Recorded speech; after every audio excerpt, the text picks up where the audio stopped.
Hey you! Wanna see a late 90s horror film what ain't remotely as scary as Event Horizon? Want to watch a flick about an underwater team of experts what go to explore a hidden wreck and accidentally end up killing each other off within a film what ain't half as cool as Leviathan?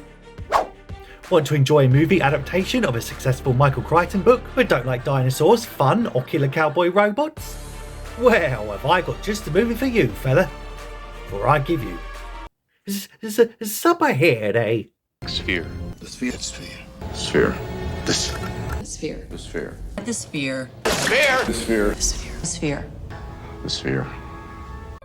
A movie so thrilling that most of the second act is taken up by watching a bunch of middle-aged peeps sitting around and talking to the 90s equivalent of an AI chatbot.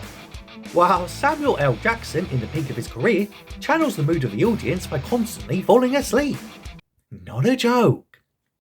The movie stars Dustin Hoffman in the lead role as Dr. Norman Goodman, a morally dodgy psychiatrist who's tasked with leading a group of his old buddies to go down miles below the Pacific Ocean in order to help the Navy explore the recently discovered wreckage of a 300-year-old alien spacecraft, where they eventually also discover a giant golden sphere, what literally makes their dreams come true, but not in a good way.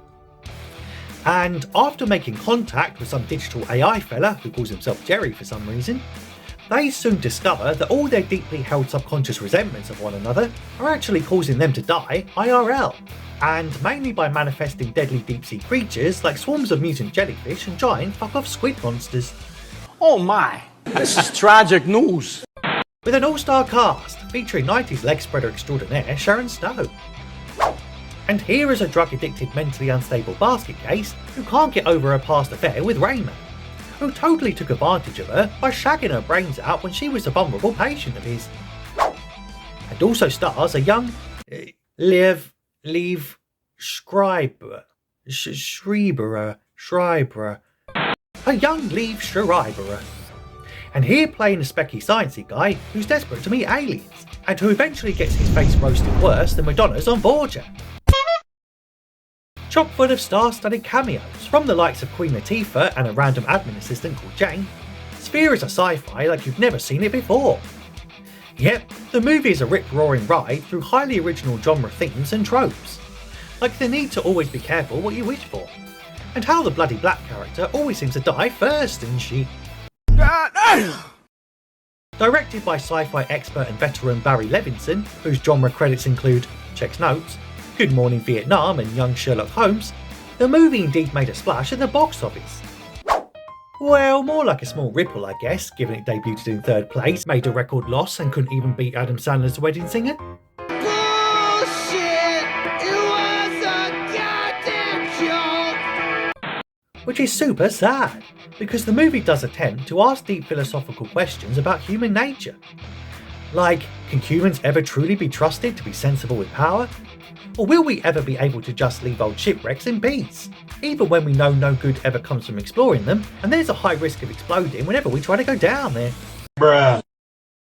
Ultimately, Sphere is a movie that's become a rather guilty pleasure for me over the years, and whilst it's no Contact, Solaris or even Deep Star 6, it sure is a decent rom, despite feeling it should have been an 80s flick and also less half-assed.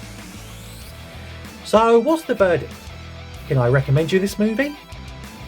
Well, depends on if you can stomach the sight of watching Samuel L. Jackson earn fucking millions by literally sleeping his way through his scenes, and making bank just with his eyes closed and also reading a book for most of his screen time. Well, nice work if you can get it, eh? But in the end, I suggest making your own mind up about this one. So I guess you just need to ask yourself a few questions. Have you always wondered what's past page 87 in Jules Verne's 20,000 Leagues Under the Sea, but never quite managed to make it on account of it being just too scary? Have you always wanted to see Grammy Award-winning rap star Queen Latifah get sucked off by jellyfish, but not in a good way? Or have you always just wondered what James Cameron's The Abyss would be like, but if it was made by a checked-out drama director who didn't have the first clue what he was doing? Well, if so, then Sphere, my friend, is the movie for you.